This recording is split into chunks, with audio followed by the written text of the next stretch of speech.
2 litre Evo 4 motor. अब Evo 4 means 2 litre third generation engine. मेरे लिए सबसे ज़्यादा एक्साइटिंग चीज़ इस मॉडल के साथ में ये है कि इस बार इन्होंने क्या किया है, जो ग्लोबल आइटरेशन में 265 वाला मैप की बात करूं तो BHP 265 BHP और 370 न्यूटन मीटर ऑफ टॉर्क के साथ में इस इंजन का स्टेट ऑफ द ट्यून दिया है उन्होंने। और जैसे कि अगर मैं ट्रांसमिशन की बात करूं तो DQ 381 4x2 कॉन्फ़िगरेशन के साथ में, तो ऑब्वियसली 7 स्पीड और वेट क्लच यूनिट है। गाइस सबसे पहले हम इंजन हुड खोल के दिखाते हैं और जो हमारा USP है चैनल का, टेक्निकल चीज़ों पे बात करना। Let's go inside the hood.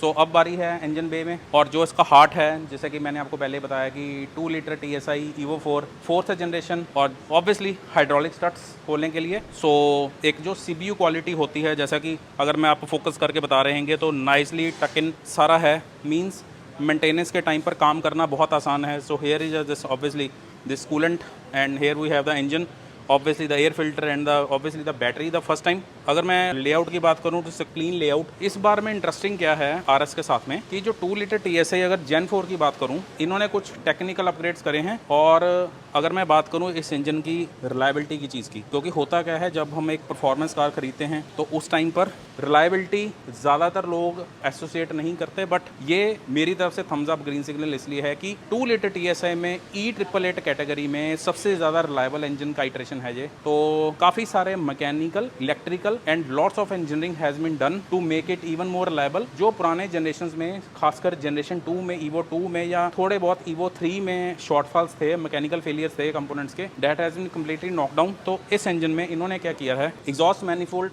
अलग से ना होते हुए हेड के अंदर इंटीग्रेट कर दिया, और जो टर्बो चार्जर है वो टर्बो चार्ज इतना पास ले आए हैं हेड के पास में, डिस्टेंस को इन्होंने बहुत ज़्यादा कम कर दिया है थर्मल एफिशिएंसी को बढ़ाने के लिए, और ताकि इंजन अपना ऑपरेटिंग टेम्परेचर पे जल्दी पहुंच जाए। अगर मैं टर्बो चार्जर की बात करूं तो कॉन्टिनेंटल का रैक्स टर्बो है इसमें, और साथ में waste gate, electronically controlled waste gate इसलिए क्योंकि इंजन से जब डिस्टेंस कम हो गया, इंटीग्रेटेड एग्जॉस्ट मैनिफोल्ड हेड के बीच में होने की वजह से, तो थर्मल एफिशिएंसी में बम्प आया, और जो इंस्टेंट स्पूल मिलता था, टर्बो का स्पूल मिलता था, उसको मैनेज एंड एक्चुएट करने के लिए they have used electronic control waste gate. जिससे होता क्या है कि बहुत अर्ली RPM पर ये पिक कर लेती है गाड़ी, थर्मल एफिशिएंसी अच्छी रहती है। और ये टर्बो स्पेसिफिकली अब 2 लीटर TSI में जो एक मेन कंप्लेंट रहती थी, ऑयल टेम्परेचर का ज़्यादा जाना, और ऑयल टेम्परेचर 115, 120, 125 डिग्री या 130 डिग्री तक जाता था। इंटरनल्स की बात करूं तो पिस्टन्स के ऊपर जो ऑयल जेट्स हैं ड्यूल कर दिए इन्होंने। Even at higher revs, higher temperature, optimum supply engine oil की बनी रहती है to the tappets, to the rocker arms, to the head और टू द पिस्टन्स। तो इजीली 800 से 900 डिग्री तक टेम्परेचर को it is able to handle